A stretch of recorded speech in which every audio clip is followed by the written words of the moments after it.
My name is Olivia Harrison, and I'm 37 years old. 20 years ago, my parents called me a disgrace and threw me out like trash when I was 17 and pregnant. Today, they stood in the marble lobby of Springfield Memorial Hospital, demanding to meet their grandson, the chief of cardiac surgery they'd seen on the news. My mother clutched her Hermes Birkin like armor, while my father checked his Patek Philippe, both dressed to impress the son of the daughter they'd erased. But they had no idea what was waiting for them in the will of the woman who saved me when they wouldn't. Before we begin, please take a moment to like and subscribe, but only if this story truly resonates with you. I'd love to know where you're watching from and what time it is there. Here's what happened when karma finally came to collect. Let me take you back to that October night in 2004.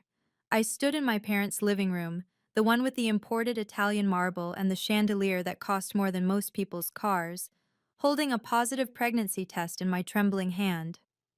"You're lying," my mother said first, her voice sharp as winter ice. No daughter of mine would be so common. But the second test confirmed it. And the third. My father didn't yell. That would have been beneath him. Instead, he walked to my room with measured steps and returned with my suitcase, the one they'd bought for my supposed college tours. He set it by the front door with clinical precision. "You have 10 minutes," he said, adjusting his Yale class ring. "Take what fits. Leave your house keys on the table." "Dad, please. You're not our daughter anymore." He flipped the family portrait on the mantel face down, the one where we all wore matching white shirts and fake smiles. "Our daughter wouldn't spread her legs for some boy and destroy everything we've built." My mother stood by the grandfather clock, examining her manicure. "Don't call us. Don't come back. We'll tell everyone you're studying abroad." Owen, the boy who'd promised me forever? He'd already been accepted to Stanford. His parents had lawyers. His future mattered more than mine, or our babies. He'd blocked my number the day I told him. 10 minutes. That's all the time they gave me to pack up 17 years of being their daughter. I grabbed clothes, my grandmother's necklace they'd forgotten about, and the $247 from my jewelry box. The lock clicked behind me like a judge's gavel. Final, irreversible. I slept in Riverside Park that night, under the gazebo where Owen first kissed me. 3 nights later, I woke to someone gently shaking my shoulder. Not a cop or a creep, a woman in her 70s wearing a cashmere coat and genuine concern. "Child, you're going to freeze to death out here." Elena Rossi had been walking her ancient poodle at dawn, a routine she'd kept since her husband died. She saw me curled on that park bench, my suitcase as a pillow, and something in her broke, or maybe something healed. "I'm fine," I lied through chattering teeth. "No, you're not." She studied my face, then my belly. Even at barely 2 months, she knew. "How far along?" When I started crying, really crying, not the silent tears I'd rationed for 3 days, she sat right there on that cold bench and held me like I mattered. "Come," she said finally. "Pierre and I need company for breakfast." Her car smelled like lavender and leather. The heated seats felt like heaven. She drove us to West Side, to a house that sprawled across a lot the size of a small park. 8 bedrooms for one widow and one geriatric poodle. "I lost my daughter," she said simply as she led me inside. "Car accident 5 years ago. She was pregnant too." The room she showed me had already been prepared, not for me specifically, but for someone. A Pottery Barn crib sat assembled in the corner. The closet held maternity clothes with tags still on. "This is yours now," she said. "No questions, no conditions. Everyone deserves a second chance." "Why?" I whispered. She touched a photo on the dresser, a young woman with Elena's eyes and smile. "Because Sophia would have wanted me to." That night, I slept in a bed for the first time in 72 hours. Pierre curled up at my feet like a guardian. Elena didn't just give me shelter, she gave me a future. While my parents told their country club friends I was studying in Switzerland, I was learning to breathe again in a nursery decorated with stars. Sigurd arrived during a February blizzard, screaming and perfect. Elena held my hand through 18 hours of labor, whispering strength when I had none left. She cut the cord when I asked her to. She was the first to hold him after me. "He's brilliant," she declared, though he was only minutes old. "I can see it in his eyes." She wasn't wrong. Sigurd walked at 9 months, read at 3, and tested into gifted programs before kindergarten. While I took night classes for my GED, then community college courses online, he absorbed knowledge like other kids absorbed cartoons. Elena owned 3 restaurants: Rossi's downtown, the bistro on 5th, and the cafe near the university. She started me as a hostess, then taught me inventory, scheduling, profit margins. "You're not just working here," she said. "You're learning to run an empire." When Sigurd was 7, he performed surgery on his teddy bear with actual sutures he'd practiced from YouTube videos. At 10, he was reading my anatomy textbooks. At 16, Harvard Medical School accepted him early admission. That same year, Lance Mitchell walked into Rossi's. He was updating Elena's will. She'd insisted on adding new provisions every year since taking us in. Tall, steady, with kind eyes and terrible jokes, he made me laugh for the first time in years. "Your son's remarkable," he said over coffee that turned into dinner. "His grandmother deserves the credit." "I wasn't talking about Elena," he smiled, though she mentioned something interesting about her will, something about protecting the family you choose. Even then, Elena was planning ahead. Everything changed when the Springfield Gazette ran the headline, "20-year-old surgeon becomes youngest department chief in state history." Sigurd's photo covered half the front page, my son in surgical scrubs, standing before the cardiac wing he'd already revolutionized. The article mentioned his full name: Dr. Sigurd Harrison, MD, PhD. My maiden name. The name my parents thought they'd buried. Within hours, the story went viral. "Prodigy doctor saves 3 lives in 1 day. Gen Z surgeon revolutionizes heart surgery." The real-life Doogie Howser.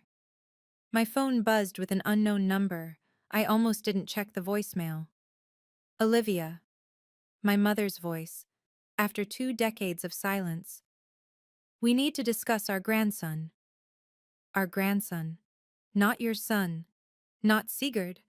Our grandson, like he was property they'd suddenly remembered they'd misplaced. The emails started next, sent to my restaurant's public address. Professional. Cold. "Dear Olivia, we hope this message finds you well. Recent news has come to our attention regarding Sigurd's remarkable achievements. As his grandparents, we feel it's time to reconnect." They signed it from their corporate email. Harrison Industries, the company they'd protected by discarding me. Lance found me crying in my office. Not from sadness, but from rage. "They want him now that he's successful," I said. 20 years of nothing, and now they want to claim him? What do you want to do? Make them disappear again. He pulled me close. "We can do that. But first, let me check something in Elena's papers." She mentioned provisions for this exact situation. That night, Sigurd worked a 16-hour shift, saving 2 lives. He had no idea his grandparents existed, let alone that they were circling like vultures who'd spotted gold. They started small. A reservation at Rossi's under a fake name, sitting in my section, watching me work. I recognized my mother's emerald ring before her face. She'd aged poorly, Botox fighting a losing battle with bitterness. "Good evening, I'm Olivia, I'll be—" "We know who you are." My father set down his menu like a verdict. "We need to discuss Sigurd. You need to leave." They didn't. Instead, packages arrived at the hospital: a Rolex Submariner for Sigurd, a Montblanc pen set, a first edition Grey's Anatomy worth thousands. Each gift card signed, "Your loving grandparents." Sigurd brought them home confused. "Mom, someone keeps sending me expensive things. Should I be worried?" "Return them," I said. "All of them." Lance intercepted their next move: a formal letter requesting grandparent visitation rights. He laughed, actually laughed, as he read it to me. "They cite established family bonds," he said. "Bonds they severed with this."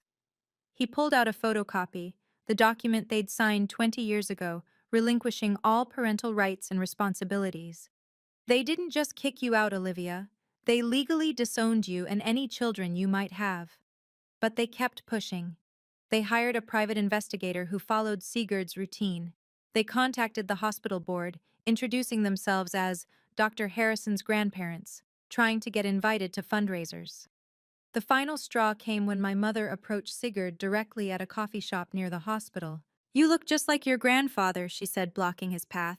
"I'm sorry, do I know you?" "I'm your grandmother, sweetheart. Your mother has kept us apart, but—" Sigurd called me immediately.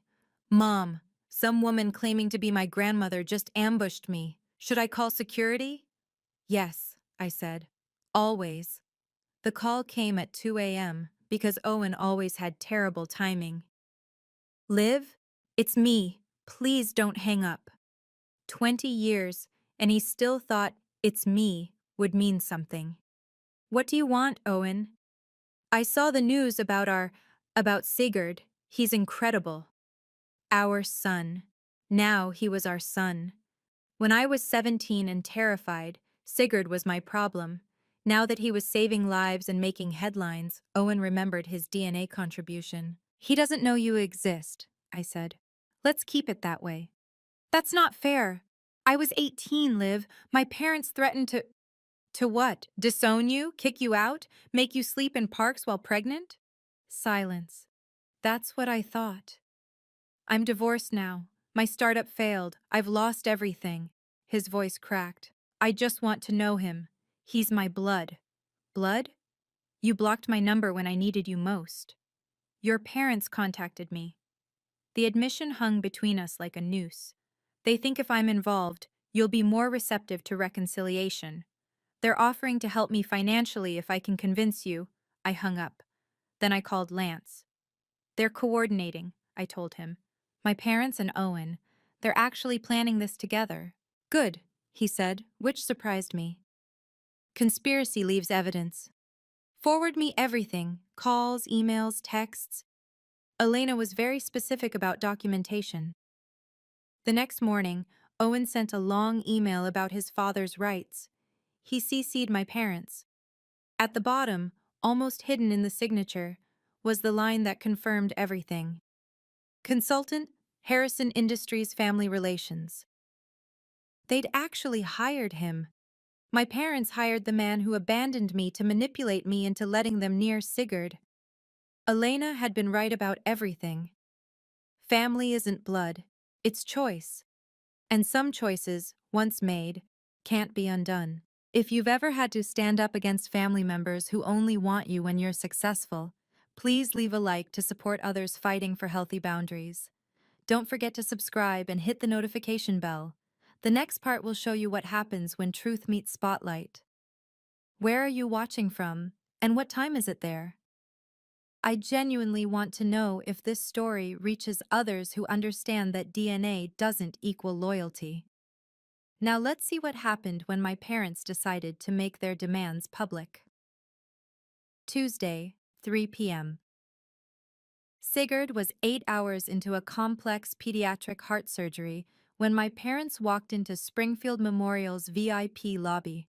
"We're here to see our grandson, Dr. Harrison," my mother announced to reception, loud enough for everyone to hear. "We're his grandparents, the Harrisons of Harrison Industries." The receptionist called security instead of Sigurd, but my parents had come prepared. "This is ridiculous," my father boomed, his voice echoing off the marble walls. "We donate millions to this hospital. Our grandson is chief of surgery. We demand to see him." Visitors stopped to stare. Doctors whispered. Someone started recording on their phone.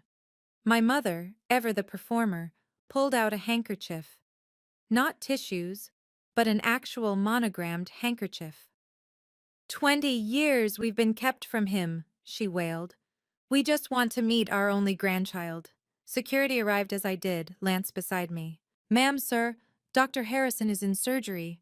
"Then we'll wait," my father declared, planting himself on a leather bench like he owned it. Which, given the Harrison Industries plaques on the walls, he probably thought he did. The head of security looked at me. Mrs. Mitchell, how would you like us to handle this? My mother's tears stopped instantly. Mitchell? You remarried? You gave our grandson another man's name? He never had your name, I said quietly. You made sure of that when you signed him away. The gathering crowd murmured. My father's face went purple. How dare you? The OR doors opened. Sigurd emerged, still in surgical scrubs, the baby he'd just saved being wheeled to recovery. He looked at the scene. Security, strangers with phones out, two well-dressed elderly people causing chaos. Then at me. Are these the people who've been stalking me? Yes, I said. Then I want them removed. He didn't even look at them. Now. My parents didn't leave. Instead, they called Channel 7 from the hospital parking lot. Within an hour, news vans surrounded the main entrance. My mother had changed into a St. John's suit. She'd brought costume changes for her ambush. My father stood beside her, the grieving grandfather in his Harvard tie. We're heartbroken, my mother told reporter Jennifer Chen. 20 years ago, there was a misunderstanding. We were in shock about our teenage daughter's pregnancy. We reacted poorly. But we've been trying to reconnect, to make amends, and we're being denied access to our only grandchild. She dabbed her eyes with that same monogrammed handkerchief, careful not to smudge her makeup. Dr. Harrison is a medical pioneer, the reporter prompted. You must be proud.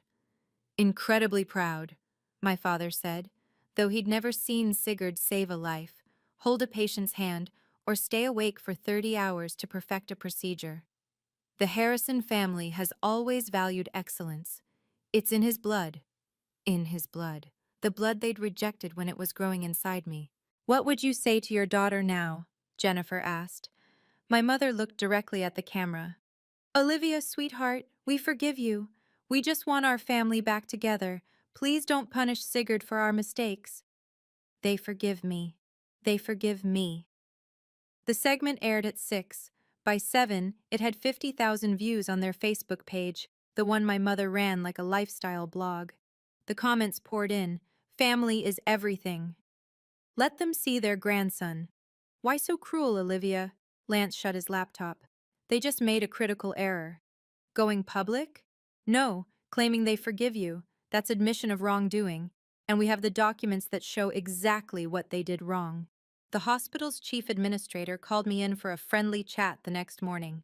Olivia, this situation is becoming complicated, Dr. Morrison said, fidgeting with his Mont Blanc pen. The Harrisons have donated $12 million over the years. The board is concerned. Concerned about what? The optics. Perhaps one supervised meeting would resolve everything?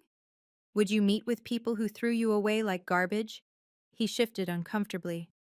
It's not my decision to make, but Sigurd's position. Are you threatening my son's job? No, just considering all angles. At Rossi's, customers suddenly had opinions. Family is complicated, one regular told me while I refilled her wine. But forgiveness is divine, don't you think? Even my staff whispered when they thought I couldn't hear. 20 years is a long time to hold a grudge. A grudge, like being disowned while pregnant, was equivalent to a forgotten birthday. Sigurd came home exhausted, dark circles under his eyes. Mom, I had 3 surgeries delayed today because reporters kept trying to get into the OR wing. I'm sorry, baby. I'll fix this. It's not your fault. He collapsed on the couch. But maybe if we just met with them once. No. I could tell them to leave us alone in person. Sigurd, they signed papers stating you don't exist to them, legally. He was quiet for a moment. Can I see these papers? Lance had been waiting for this. He pulled out the folder he'd been carrying for days, ready for when Sigurd would ask. This is what they signed, Lance said. The day they kicked your mother out. Sigurd read slowly, his surgeon's hands steady despite the words that should have shaken anyone. October 15th, 2004, Sigurd read aloud.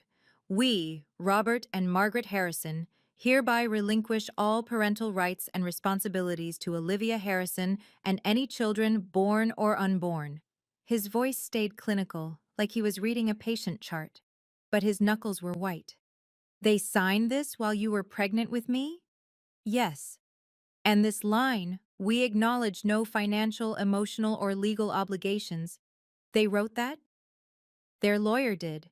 They signed it. He set the paper down carefully, the way he handled scalpels. Tell me everything, Mom. From the beginning. So I did. The 10 minutes. The suitcase. The park bench. Owen vanishing. Everything I'd protected him from for 20 years spilled out in my kitchen while Lance held my hand. Owen Blake is my biological father? Yes. The tech entrepreneur who just declared bankruptcy? I stared at him. You knew. I'm not stupid, Mom. I can use Google. Owen Blake, Stanford graduate, dated Olivia Harrison in high school. He pulled out his phone, showing Owen's LinkedIn. He's been viewing my profile weekly for 6 months. My brilliant, brilliant boy. Why didn't you say anything? Because you didn't. I figured when you were ready, you'd tell me. He looked at the papers again. So Grandma Elena was your real grandmother, the only one who wanted you. She left me something, didn't she? In her will. That's why Lance keeps checking documents. Lance nodded. She left you everything, with conditions. Your biological grandparents can't touch a penny if they abandoned you. How much? 15 million, plus the restaurants. Sigurd laughed. Actually laughed. They're fighting this hard for money they already lost? They don't know they've lost it yet, Lance said. But they're about to. They chose Bernardino's, the most pretentious restaurant in Springfield, all white tablecloths and waiters who judged your wine pronunciation. Thank you for coming, my mother said, as if she'd won something by getting me here. My father pushed a leather folder across the table before our water arrived. Let's skip the pleasantries. Inside, a contract. Harrison Industries letterhead, corporate seal, the works. $5 million, he said. Placed in trust for Sigurd immediately. Another 5 when he joins the board. All we ask is a public reconciliation, a family photo for the announcement. You want to buy us? We want to invest in our legacy, my mother corrected, adjusting her pearls. Sigurd is a Harrison. He should benefit from that name. The name you took from me? Which we're offering to restore. The IPO launches next month. Harrison Industries, 3 generations of excellence tests well with focus groups. Focus groups.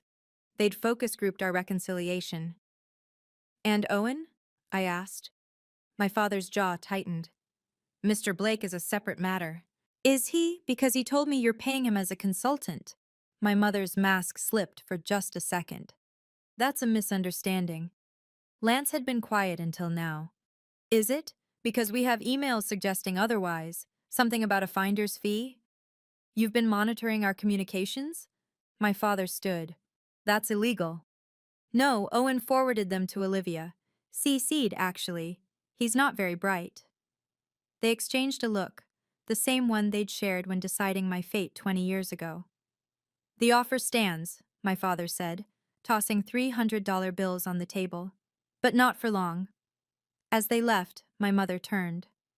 That boy deserves to know his real family. He does, I said. That's why he'll never know you. Lance worked late that night, laptop open, documents spread across our dining table like evidence in a crime scene, which essentially they were. Olivia, come look at this. The email chain went back 3 months, before the first news article about Sigurd. My parents had been planning this. From Robert Harrison at Harrison Industries, com, to Owen Blake 2004, gmail.com. Subject, consultation agreement. Mr. Blake, per our discussion, you'll receive 10% of any assets recovered from the reconciliation with our daughter. Your role, establish paternal connection with SH, leverage for maternal cooperation. They're calling my son assets recovered, I said. Keep reading. Owen's response made me sick. Happy to help. Olivia always was emotional. If I push the right buttons about missed father-son moments, she'll cave. Suggest we coordinate pressure. You from grandparent angle, me from father's rights. $500K upfront seems reasonable for my involvement. He's selling access to Sigurd, I whispered. Was, Lance corrected. This email chain is evidence of conspiracy to commit fraud and harassment. But there's more. He pulled up Owen's LinkedIn. 3 days ago, he'd messaged Sigurd. Son, I know your mother has poisoned you against me, but I'm your father. I deserve a chance. Your grandparents agree. We could do great things together. The Harrison medical legacy combined with Blake innovation. Think about your future. Sigurd didn't tell me. Because Sigurd reported him for harassment. LinkedIn banned him. He also, Lance smiled, sent Owen's bankruptcy filing to Harrison Industries board. Turns out they don't like being associated with failed entrepreneurs who owe the IRS $2 million. They're still paying him? Were. The board voted yesterday to terminate all consultant contracts. Your father doesn't know yet. Sometimes karma needs a good lawyer to help it along. Lance unlocked Elena's safe with the combination she'd made me memorize. 07 to 23, 2005, the day Sigurd was born. She updated this every year, he said, pulling out the leather-bound document. But this provision never changed. He flipped to page 7, paragraph 4, highlighted in yellow. Should any biological family member who previously abandoned, disowned, or rejected my chosen daughter Olivia Harrison or her son Sigurd Harrison attempt to claim relationship or assets after achieving success or recognition, they shall be permanently barred from any inheritance, property, or financial benefit from my estate. She knew this would happen? She planned for it. Look. He clicked play on an iPad. Elena's face filled the screen, recorded just months before her death. If you're watching this, Elena said, her voice still strong despite the cancer, then Robert and Margaret Harrison have crawled out from whatever rock they've been hiding under. Hello, Mr. and Mrs. Harrison. Yes, I know exactly who you are. I hired investigators the day I met Olivia. I know about the 10 minutes, the suitcase, the family portrait you turned face down. My throat tightened. Even dying, she'd protected us. You threw away a treasure, Elena continued. I found her. She became my daughter in every way that matters. Sigurd became my grandson. And you? You're nothing. Ghosts. Signatures on a paper that ensures you'll never hurt them again. The video Elena looked directly at the camera. Olivia, my darling, they'll come with money and promises. Don't believe them. You have everything, the restaurants, the investments, this house. $15 million, all in your name, protected in trust. They can't touch it. They can't touch you. Be free. The timestamp showed she'd recorded it the day before she died. This is the beautiful part, Lance said, pulling out another document. The original abandonment papers your parents signed. I'd seen copies before, but the original felt different, heavier, their signatures bold and clear, like they were signing a business deal. They didn't just kick you out, Lance explained. They legally emancipated you and simultaneously relinquished all parental rights. But here's what their lawyer apparently didn't explain. Or maybe they didn't care to understand. He pointed to Clause 6. This relinquishment extends in perpetuity to any offspring, born or unborn, of the aforementioned minor. In perpetuity? Forever. They can't claim grandparent rights because legally, Sigurd isn't their grandson. They made sure of that 20 years ago. But they're on TV saying, they're lying, or they never read what they signed. Either way, this document is legally binding and irreversible. They could have contested it within the first year, but after that, he smiled. Ironclad. I thought about my father's Harvard law degree hanging in his office, my mother's insistence on reading every contract. They'd known. They'd wanted me gone so completely that they'd signed away their future too. There's one more thing, Lance said. If they continue harassment after being shown these documents, we can file for a restraining order. Criminal harassment charges. They could face jail time. They'd never risk that. Their reputation? Exactly. So we give them one chance to walk away quietly. If they don't take it, we go public with everything. At the gala? At the gala, 500 witnesses, media coverage, everything they care about, reputation, image, legacy, destroyed by their own signatures. For the first time in weeks, I smiled. Elena really thought of everything. She loved you, Lance said simply. This was her way of proving it forever. The Springfield Memorial Annual Gala was in 3 days. 500 guests, full media coverage, and Sigurd giving the keynote about family, legacy, and healing. We invite them, I said, holding the pearl shimmer invitation. All 3 of them. Lance raised an eyebrow. You're sure? Elena left us the weapons. Time to use them. I wrote each invitation by hand. Dear Mother and Father, please join us at the Springfield Memorial Gala to receive your inheritance from the Elena Rossi estate. Formal documentation will be provided. Olivia. Dear Owen, your presence is requested regarding Sigurd's patrimony and your parental status. Legal clarification will be provided. Olivia Harrison Mitchell. They'll think they've won, Lance said, sealing the envelopes.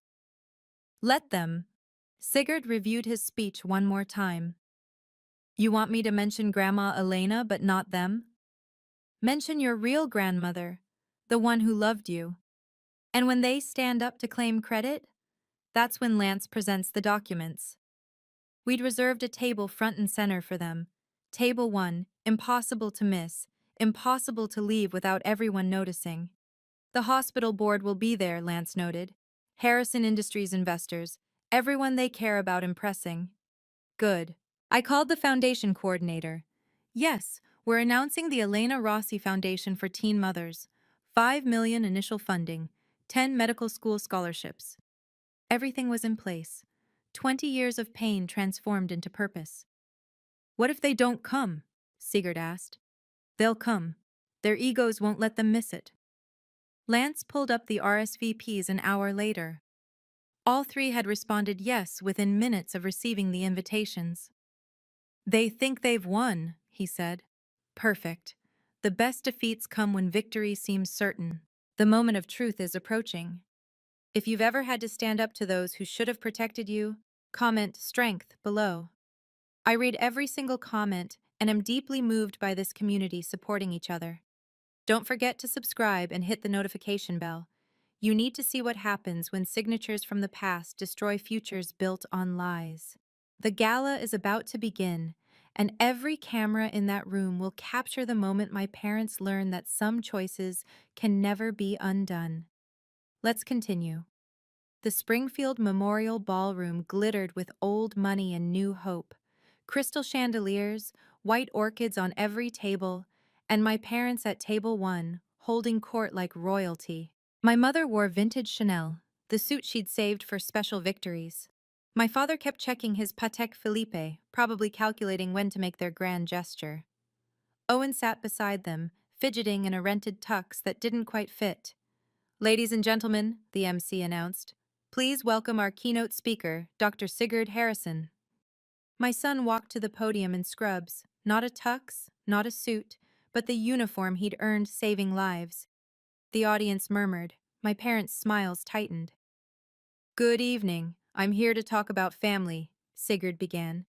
Not the family you're born into, but the family that chooses you when you need them most. My mother preened, assuming he meant them. 20 years ago, a 17-year-old girl was thrown out of her home for getting pregnant. She slept in parks. She ate from vending machines. She had nothing except the life growing inside her. The room went silent.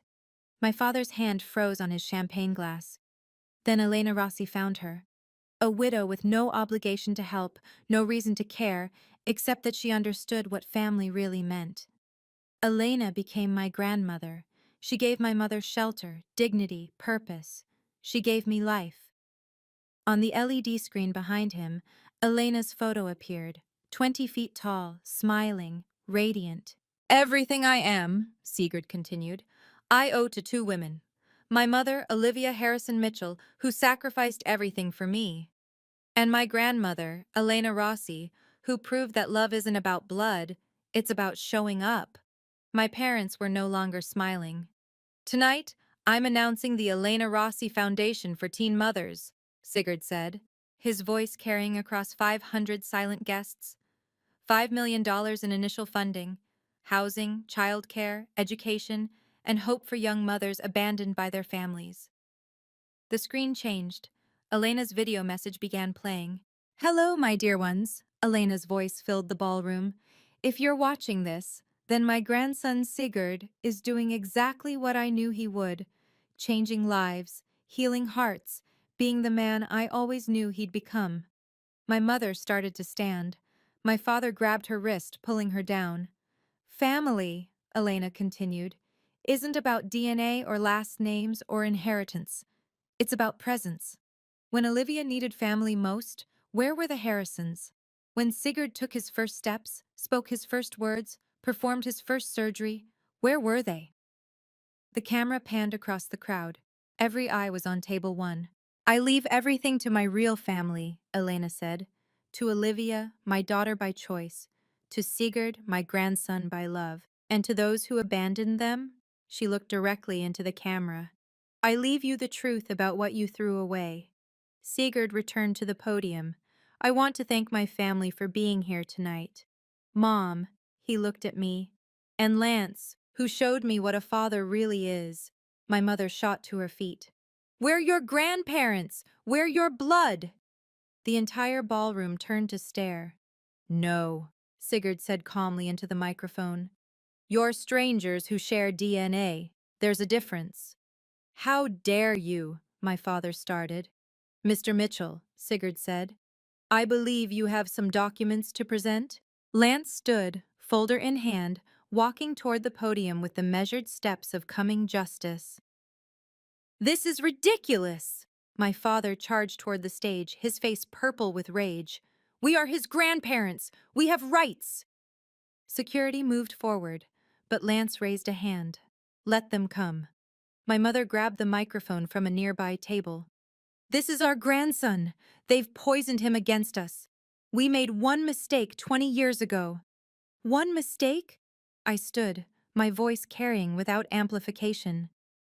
You gave me 10 minutes to pack. You turned my portrait face down. You signed papers disowning me and my unborn child. The crowd gasped. Phones appeared, recording everything. That was different, my mother shrieked.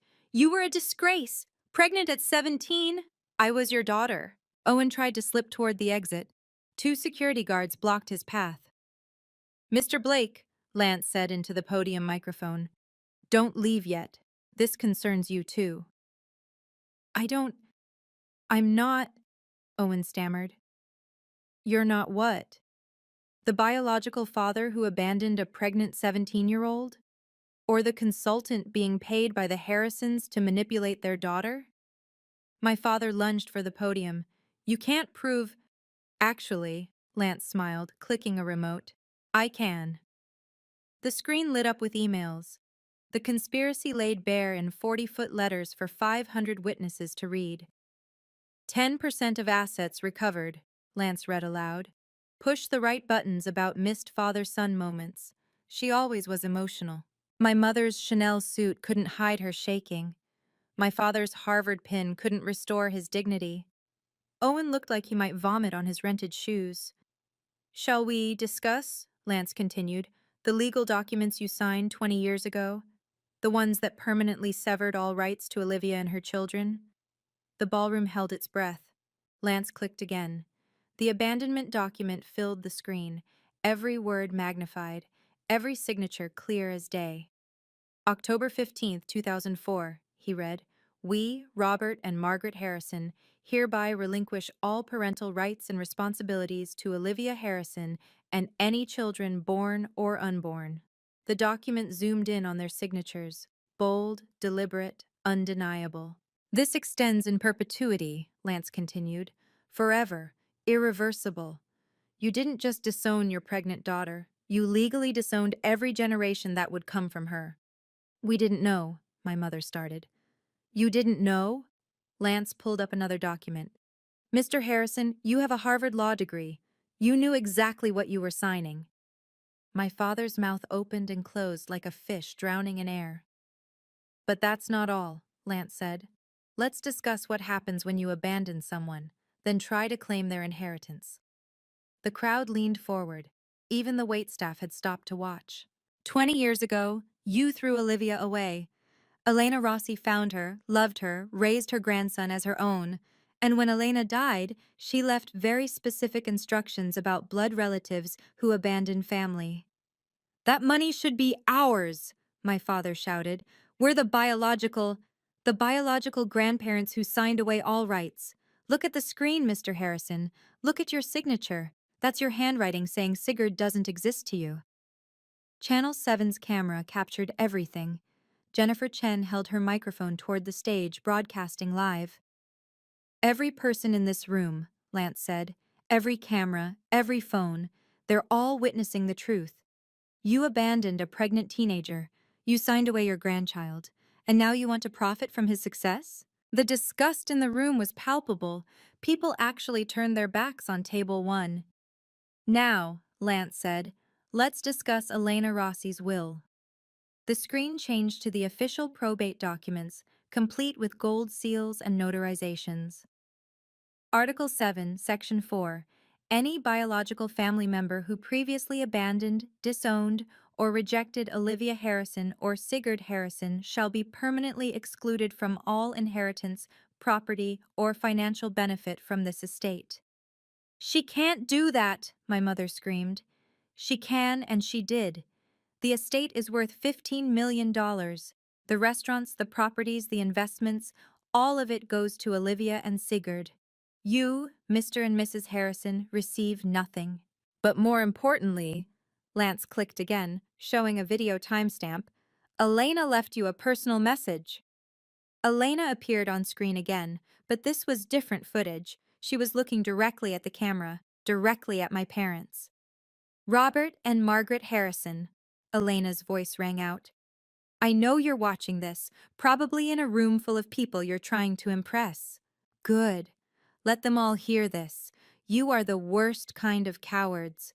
You threw away a treasure because you feared judgment. I found that treasure. I polished it. I helped it shine. My mother collapsed into her chair. You had 10 minutes to pack your daughter's life, so I'm giving you the same.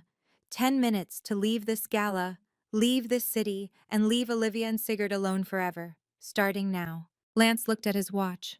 That's 8:47 p.m. At 8:57, if you're still here, I file the restraining orders, the criminal harassment charges, everything. The ballroom was silent, except for the ticking of the massive clock on the wall. 9 minutes, Lance announced. My parents looked at each other, then at the exits, then at the hundreds of phones recording their humiliation. Mr. Blake, Lance turned to Owen, who was trying to shrink into his rented tux. Let's discuss your consulting agreement. The emails returned to the screen. Lance read each one slowly, letting the words sink in. Olivia always was emotional. Push the right buttons. 500,000 upfront seems reasonable for my involvement. That's taken out of context, Owen stammered. Is it? Let's see the context. Lance clicked through the entire chain. You approached the Harrisons. You offered to manipulate the mother of your child for money. You called your son an asset to be recovered. Sigurd stepped back to the microphone. Mr. Blake, I want you to know something. I've known who you were since I was 15. I looked you up. I found your Stanford graduation photos, your wedding announcement, the birth announcements for your other children, the ones you didn't abandon. Owen's face went white. I watched you build your life while my mother built hers alone. I saw your startup announcements, your Forbes mentions, your perfect family Christmas cards, and I felt nothing. You know why? Because Lance Mitchell taught me to play catch. Lance came to every surgery observation. Lance is my father in every way that matters. But I'm your biological. You're a sperm donor who's now bankrupt and desperate enough to sell access to the son you never wanted. The IRS already knows about your bankruptcy fraud, by the way. We forwarded them your emails about hiding assets. Someone in the crowd laughed. Then another. Soon, Owen was surrounded by the sound of derision from people who'd once respected the Blake name. 8 minutes remaining, Lance announced. Mr. and Mrs. Harrison, Mr. Blake, I suggest you leave. Now. My father stood, trying to salvage dignity from disaster. This isn't over. We'll sue. We'll. The ballroom doors opened. A process server walked in, followed by 2 police officers. Robert Harrison, Margaret Harrison, Owen Blake? The server held up official documents. You're being served with emergency restraining orders. He handed them each a packet while 500 people watched. These are temporary orders, effective immediately. You are prohibited from coming within 500 feet of Olivia Mitchell, Sigurd Harrison, or Lance Mitchell. No contact through any medium, no calls, texts, emails, or third-party messages. The hearing for permanent orders is in 2 weeks. You planned this, my mother hissed at me. No, I said, standing. You planned this 20 years ago when you signed those papers. I'm just finishing what you started. The officer stepped forward. Folks, you need to leave the premises now, or you're violating the order. This is assault, my father shouted. This is consequence, the officer said calmly. Something I understand you're not familiar with. You have 5 minutes before we arrest you for violation. My mother grabbed her Hermes bag like a life preserver. You'll regret this, Olivia. The only thing I regret, I said, loud enough for everyone to hear, is spending 17 years thinking I needed your love. They walked toward the exit, Owen trailing behind them. At the door, my father turned one last time. That boy is our blood. Blood, Sigurd called out. You bled my mother dry and left her for dead. Elena gave her a transfusion of real love. That's the only blood that matters here. The doors closed behind them. The entire ballroom erupted in applause. The applause died down as Sigurd returned to the podium, this time with me beside him. Ladies and gentlemen, he said, let me tell you what we're really here to celebrate. The screen showed a mock-up of a building, the Elena Rossi Center for Young Mothers. $5 million in initial funding, 10 full medical school scholarships for children of teen mothers, housing for 20 families at a time, childcare during classes, job training, everything my mother needed 20 years ago and found in one extraordinary woman. I took the microphone. Every young mother who comes to us will get what I got from Elena. Not judgment, but support. Not shame, but dignity. Not abandonment, but family. The first scholarship recipient is here tonight, Sigurd announced. Maria Santos, 17, graduating valedictorian while raising her daughter. Maria, would you stand? A young woman rose, holding a baby, tears streaming down her face. The ovation was thunderous. Maria will attend Harvard pre-med this fall, full ride, with on-site childcare, I said, because that's what Elena would have done. Lance joined us on stage. We're also announcing that Harrison Industries Board has voted to redirect their annual charitable giving. The $12 million they donated to this hospital over the years, it's being matched by an anonymous donor for the Elena Foundation. I knew that anonymous donor. It was the combined savings of every family Elena had helped over the years, paying it forward. In 1 year, Sigurd said, we'll have helped 50 young mothers. In 10 years, 500. In 20 years, when some other scared 17-year-old gets pregnant, she won't sleep in a park, she'll call us. The standing ovation lasted 5 minutes, but the sweetest sound was the silence from table 1, now empty, forever. 3 weeks later, Lance showed me the business news. Harrison Industries stock dropped 30%, he said. The board called an emergency meeting. Your father was voted out as CEO. The scandal had spread beyond Springfield. Family values hypocrites ran in the Wall Street Journal. The 10-minute parents trended on social media for days. Someone leaked the security footage of them being escorted out. It had 12 million views. They're selling the house, Lance continued, pulling up the real estate listing. The Westfield mansion, listed far below market value. They need the cash for legal fees. Their lawyer had tried to contest the restraining orders. The judge not only upheld them, but made them permanent after seeing the evidence. What about Owen? Worse. His ex-wife's lawyer subpoenaed our emails. Turns out hiding money from bankruptcy court while owing $200,000 in child support is a federal crime. He's facing 3 years. I felt nothing. Not satisfaction, not pity, just nothing. They moved to Arizona, Lance added. Scottsdale. Your mother's sister took them in. They're living in her guest house. From a 7-bedroom mansion to a guest house. From society galas to exile. The best part? Lance smiled. Remember their church? The one where your father was an elder? They were asked to find a new place to worship. Apparently, abandoning pregnant teenagers doesn't align with their values. Every institution they'd valued more than me had rejected them. Are you okay? Lance asked. I'm free, I said. For the first time in 20 years, I'm completely free. That night at dinner, Sigurd said, the foundation received a donation today. Anonymous, $50,000. We all knew who it wasn't from. 6 months later, we gathered for our weekly dinner. The tradition Elena started, and we'd never stopped. Sigurd carved the roast, using the technique Elena taught him when he was 12. So I saved 3 lives this week, he said casually, like he was discussing the weather. Show off, Lance teased, pouring wine from Elena's collection. The youngest was 4 months old, Sigurd continued. Her mother was 17. She reminded me of someone. He looked at me with those eyes that still saw wonder in the world, despite everything. I told her about the foundation. She cried, Mom, said she'd been sleeping in her car for a week. Not anymore, I said. She moves into the center tomorrow. This was our family. No DNA tests required. No blood certificates needed.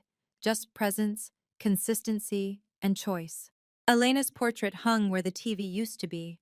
We'd rather look at her than any screen. Fresh orchids sat beneath it, replaced weekly. Her favorite.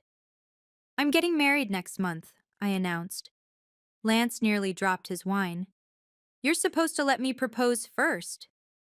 Elena always said I should speak up for what I want. I pulled out the ring I'd bought him. So Lance Mitchell, will you make this official? Sigurd laughed, really laughed, the way he did as a child. Mom, you just proposed at dinner over pot roast. Elena would approve, Lance said, sliding the ring on. Yes, absolutely yes. We toasted with Elena's Waterford crystal, the ones she saved for celebrations. In the candlelight, I could almost see her smiling. This was family. Not perfect, not traditional, but real. Chosen. Permanent. And somewhere in Arizona, in a guest house, 2 strangers I once called parents were learning what I'd known for 20 years. Some choices can't be undone. But better choices, those can be made every single day. Thank you for staying with my story. If you've ever had to choose between blood and happiness, remember this. Real family shows up when the world walks away.